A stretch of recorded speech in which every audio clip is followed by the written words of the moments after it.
నాయకురాలు వనం ఝాన్సీ రాణి గారు మాట్లాడాలని కోరుతున్నాను.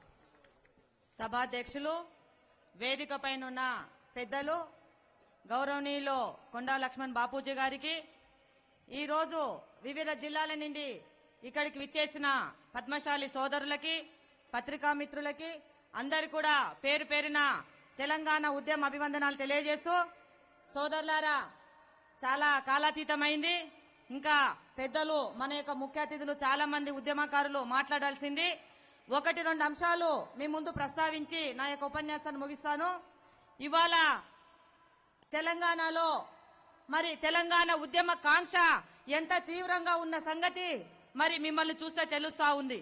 నిజంగా కూడా ఈ యొక్క వేదిక ప్రారంభమైనప్పుడు పెద్దలు రాపోల ఆనంద భాస్కర్ అన్న గాని, పెద్దలు చిల్వేరు కాశీనాథం అన్న గాని, అదేవిధంగా సోదరుడు అనిల్ కుమార్ గాని, మరి మన సోదరుడు ఎర్రమాద వెంకన్న గాని, తడక యాదగిరి గాని, పెద్ది జగదీష్ గాని, మరి కుసుమ జగదీష్ గాని, అదేవిధంగా శివ గాని, చాలా మంది మేమందరం కూర్చున్నప్పుడు తెలంగాణ రాష్ట్రంలో పద్మశాలీల యొక్క పాత్ర ఉద్యమంలో చాలా గొప్పగా ఉంది.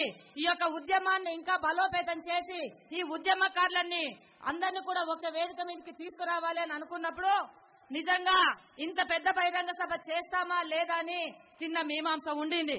కానీ పద్మశాలీల యొక్క గొప్పతనము పోగు నతికించి ఒక బలమైన వస్త్రాన్ని ఏ విధంగా తయారు చేస్తారో ఒక్కొక్క వ్యక్తి కలిసి ఒక బలమైన సంకేతాన్ని ఈ రోజు ఇక్కడికి పంపించారంటే నిజంగా మీ అందరు కూడా నా యొక్క హృదయపూర్వక పాదాభివందనాలు తెలియజేస్తా ఉన్నా సోదరులారా.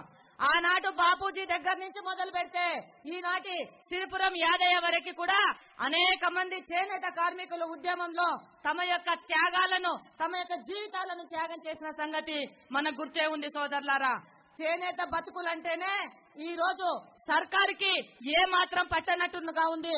ఆనాడు నిజాం ప్రభువే మరి మంచోడేమని చెప్పి ఒక్కొక్కసారి అనిపిస్తా ఉంది సోదరులారా. ఎందుకంటే ఆనాడు నిజాం కాలంలోనే అంతర్గం మిల్లులు గాని, అజంజాహి మిల్లులు గాని, డిబిఆర్ మిల్స్ గాని ఆ కాలంలోనే ఏర్పాటు చేసి 20% బోనస్ తోని హైకోని ఏర్పాటు చేసి చేనేత కార్మికులకు చేతి నిండా పని కల్పించారు సోదరులారా. కానీ ఏనాడైతే 76లో హైకో వచ్చి ఆప్కోలో మెర్జ్ అయిపోయిందో, ఆప్కోలో కలిసిపోయిందో ఆనాటి నుంచి వలసలు ప్రారంభమైతే నా తెలంగాణ జిల్లాలో సూరత్, భివండి, బాంబే, గుజరాత్ అనేక ప్రాంతాలకు చేనేత కార్మికులకు వలసలకు వెళ్లారు సోదరులారా. ఆ 76లో ప్రారంభమైన వలసలు ఇవాటికి ఆగడం లేదు. ఆ కాలం నుంచి ప్రారంభమైన ఆత్మహత్యలు ఈ రోజు కూడా సాగాయి. ఈ రోజే పాలమూరు జిల్లాలో అలంపూర్